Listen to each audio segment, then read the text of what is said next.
So you want to know about the mental health benefits of exercise. It's a great question, because everybody knows that physically it's good for you. It improves cardiovascular functioning and reduces weight and those sort of things. The mental health effects haven't been looked at as much, but increasingly people are recognizing it.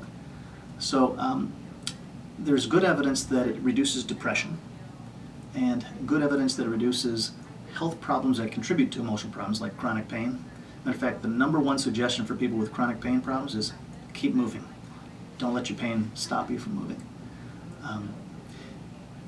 The tricky thing is, how does it affect mental health? Like, what's the mechanism or the process by which it does? And that's been a lot of debate. So let me give you a few ideas. When people start exercising, they actually are starting to do something for themselves.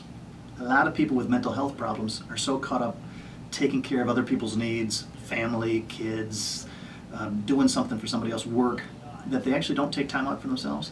So carving a chunk of time out of one's day requires that they actually put themselves first.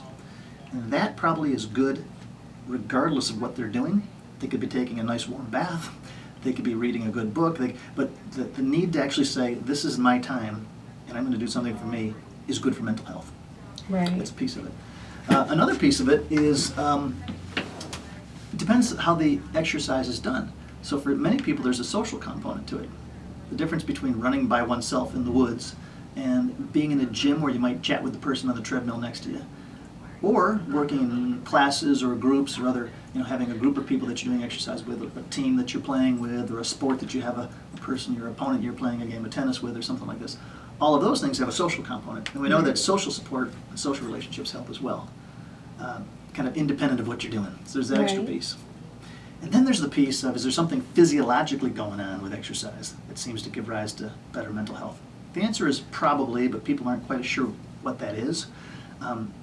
You can have an indirect effect. You lose weight, you feel better about yourself. You are able to engage in more activities, get around life more because your pain is not affecting as much. You have a better mental health. Those are sort of changing the body in some way, which then changes the spirits. So that's an important mechanism as well. The tricky thing for most of us is how to get people to actually engage in exercise. Right. And many people struggle with that, especially people who are struggling with mental health issues, depression or anxiety or whatever.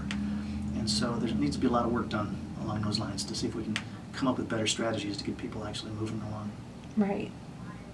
If I were to add one, because I will, and let you edit it later, it would be something along the lines, a lot of people think the endorphin effect, which is, gee, if you do intensive workouts, then you'll eventually kick in your opioid pain-killing system. That's true, and people who do more distance, more serious aerobic work or distance running, for example, will have that high they get from their natural pain-killing, natural endorphins, their opioids. That's a tricky one. It's people have debated whether that's a good thing or is more like they've become addicted to their own internal chemistry getting a charge. But many people who engage in regular exercise will say, I feel so much better psychologically afterwards. And they're right, they do. But it's a little unclear whether they've developed a need for that as a way to counteract their negative emotions. It's kind of like when people are doing long distance running. Are they running towards something or away from something, including psychological states? Some people are running towards a better state. Some people are running away from their negative emotions. Either which way, you probably get a positive kick out of those things. Right. All right, there you go.